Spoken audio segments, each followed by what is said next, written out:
নরসিংদী জজ কোর্ট প্রাঙ্গণে আজকে দুপুরে এক মর্মান্তিক ঘটনা ঘটেছে। প্রকাশ্য দিবালোকে কোর্ট চলাকালীন অবস্থায় ঘোড়াশাল পৌরসভা ছাত্র দলের সিয়াম নামে এক নেতাকে প্রকাশ্য দিবালোকে লাঠি দিয়ে শুরু করে অস্ত্র দিয়ে পিটিয়ে গুরুতর রক্তাক্ত করেছে এবং তাকে মারার চেষ্টা করেছে।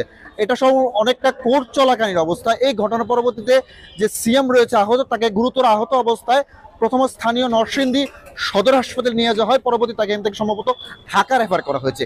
এর পাশাপাশি এই প্রকাশ্য দিবালোকে কোর্টের মধ্যে এই ঘটনা অনেকটাই স্তম্ভিত। কোর্টে যারা রয়েছে উপস্থিত মানুষ থেকে শুরু করে সাধারণ মানুষ, তারা অনেকটা নিরাপত্তাহীনতার মধ্যে বলতে পারে ভুগছে তারা বলে আমাকে জানিয়েছে। এর পাশাপাশি সামনে পুলিশ ছিল, মানে কোর্ট চলাকালীন আমার পিছনে আপনারা যে জায়গাটা দেখতে পাচ্ছেন ঠিক এই জায়গাটার ভিতরেই হাত থেকে 5 থেকে 6 হাত দূরের মধ্যে প্রকাশ্য অনেক মানুষের সামনে এভাবে তাকে প্রথমত পিটিয়েছে। পিটিআর পরবর্তী তাকে এই যেগুলো মারধর করতে, তুমি একজন উপস্থিত তার সাথে কথা বলতে চাচ্ছি, কি হয়েছিল বলতে আমাকে।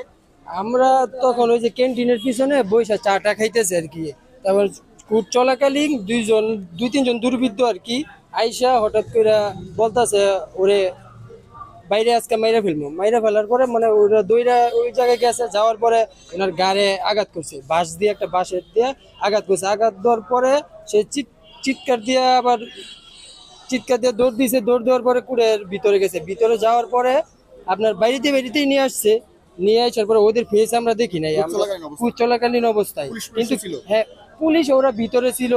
তখন ওরা তার এই গেট দিয়ে বাইরে না, গেটে পুলিশ ছিল, ওরা ভিতর দিয়ে গিয়ে ওই দিক দিয়ে বেরিয়ে গেছে। কিন্তু কি বিষয় নিয়ে ওরা ওদেরকে মারছে, কি বিষয় নিয়ে ওইটা আমরা সঠিক বলতে পারি না।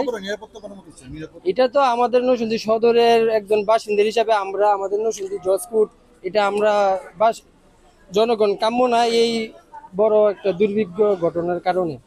জি, আসলে আমি যেটা বলতে চাচ্ছিলাম, আজকে দুপুরবেলা যে ঘটনাটা ঘটেছে, ঘটনার পর থেকে এই জায়গায় কোর্ট প্রাঙ্গণে যে মানুষগুলো ছিল অনেকটা স্তম্ভিত হয়ে গিয়েছে, আতঙ্কিত অবস্থায় রয়েছে। এবং প্রশ্ন হচ্ছে যে এই জায়গায় কোর্ট প্রাঙ্গণ যারা তারা কতটুকু দায়িত্ব পালন করেছে। তো নরসিংদী থেকে আমার কাছে এতটুকু ছিল।